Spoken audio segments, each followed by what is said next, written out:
আল্লামা দেলোয়ার হোসেন সাঈদী, নাম শুনছেন? না, আওয়াজটা এত কম হলে তো হয় না। আল্লামা সাঈদী নাম শুনেছেন? উনি জাস্ট মুরব্বীদের কলিজার টুকরা নয়, উনি হাজার লক্ষ যুবকের কলিজার মধ্যে বসবাস করে, ঠিক কিনা বলে? আল্লামা সাঈদীকে বলা হয়েছিল তিনি নাকি রাজাকার। আমি কি ভুল বললাম না ঠিক বললাম বলেন? উনাকে বলা হয়েছিল রাজাকার। আচ্ছা, একটা গোপন কথা বলে দেই, এটা হয়তোবা অনেকে আপনারা জানেন, অনেকে আপনারা জানেন না। আচ্ছা, আল্লামা সাঈদীকে এত ট্যাগ বাদ দিয়ে রাজাকারের ট্যাগ কেন দেওয়া হলো? That's the question. আমার কথা কি বোঝা যায়? এই বলো বলো, বোঝা যায়? আরো অনেক ট্যাগ ছিল, রাজাকার কেন? স্বৈরাচাররা চেয়েছিল আল্লামা সাঈদীকে জনগণ থেকে বিচ্ছিন্ন করতে, কিন্তু আল্লাহ বলছেন, হে আল্লামা সাঈদী, হে সাঈদী শোনো, স্বৈরাচার যতই ট্রাই করুক না কেন, তোমাকে যতই জেলখানায় বন্দী করে তোমার সম্মানকে নামানোর চেষ্টা করুক না কেন, আমি আল্লাহ তোমার সম্মানকে কমিয়ে দিব না, তোমার সম্মানকে আমি আল্লাহ আরশ পর্যন্ত পৌঁছায় দিব, ঠিক কিনা বলে? কি হলো তাহলে? এবার ওনাকে ইনজেকশন পুশ করে হত্যা করা হলো। বাট আমি আসিফ আপনাকে কাগজে কলমে স্ট্যাম্পে লিখে দিব, স্বৈরাচারের পা চাটা দালাল ছাড়া এই বাংলার কোন মানুষ আল্লামা সাঈদীকে রাজাকার মনে করে নাই, আগামীতেও করবে না। বলেন, আল্লাহ সম্মান বাড়াতে চেয়েছে, কেউ কি কমাতে পেরেছে? ওনাকে একটা গালি দেওয়া হতো, এই গালিটা আমরাও খাই। এ যাওয়ার সময় অনেকে আমাকেও দিতে দিতে দিতে যাবে, সবাই না, কিছু লোক বলবে যে জঙ্গিবাদী কথা বলছে, মৌলবাদী কথা বলছে, মৌলবাদী কায়েম করতে চায়। আরে বেটা, মৌলবাদী বলে গালি নয়, তোমরা আমাদেরকে সম্মান করো। কেমন করে? আল্লামা সাঈদী বলতেন মৌল আসছে মূল থেকে। কি থেকে? কি থেকে?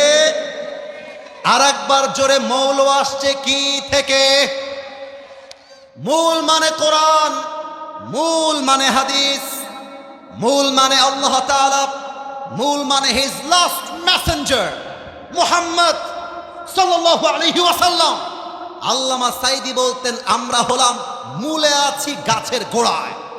এবার গোদাগাড়ির মানুষ, আমরা গ্রামের মানুষ, বলেন তো গাছের আগায় শক্তি বেশি না গোড়ায়? আর ভিজোর সে আগায় না গোড়ায়? উনি বলতেন বাবুরা, আগায় আছো, চুপচাপ বসে থাকো, বেশি বাড়াবাড়ি করলে 16 কোটি মানুষ মিলে একটা ঝাঁকুনি মারবে, মামুর বাড়ি দিল্লি গিয়ে পড়বা, দিল্লি গিয়েই তারা পড়েছে। অতএব কপালে আমার সম্মান আল্লাহ লিখে দিয়েছে। তোমার মতো কুদ্দুস, তোমার মতো আর আবাল মার্কা লোক আমার একটা বাঁকা পশমকে সোজা করতে পারবে না।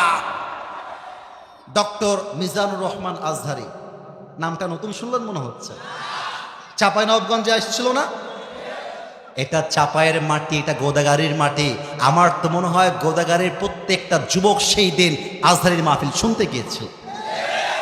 আর আজহারী সাহেব নিজের মুখে বলেছেন চাপায়ের ইতিহাস পুরো বাংলাদেশের সমস্ত ইতিহাসকে ভেঙে দিয়েছে। আর এই কথা 4 দিন আগে আমি চাপাই নিজে গিয়ে বলে আসছি, কারণ আমি না জানি গোদাগাড়ির মাটি কোন মাটি, আমি না জানি চাপায়ের মাটি কোন মাটি। আর এখানকার মানুষ তো ইসলামের জন্য বুকের তাজা রক্ত দিয়ে শহীদ হওয়ার জন্য প্রস্তুত হয়ে বসে থাকে। আজহারীকে 2020 সালে রাজাকার বলে গো ব্যাক টু মালয়েশিয়া, যাও মালয়েশিয়ায় গিয়ে যা করা করো, বাংলাদেশে ঠাঁই হবে না। এই গোদাগাড়ির যুবক ভাইরা, আজকে যারা মালয়েশিয়া পাঠিয়েছিল তারা আজকে নেই, বাট আমাদের আজহারী বুকের পাটাকে উঁচু করে বাংলার মাটিতে ইসলামের জন্য কাজ করছে, ঠিক কিনা বলো? এটাই কপালের খেলা, এটাই কপাল। আল্লাহ যা লিখে রেখেছে তা হারিয়ে যাবে না, আর আল্লাহ যা লিখে রাখে নাই হাজার চেষ্টা করলেও কেউ তোমাকে তা দিতে পারবে না। এটার নামই ভাগ্য, ঠিক কিনা বলে? তালহা ইসলামিক মিডিয়া, সত্যের পথে অবিরাম।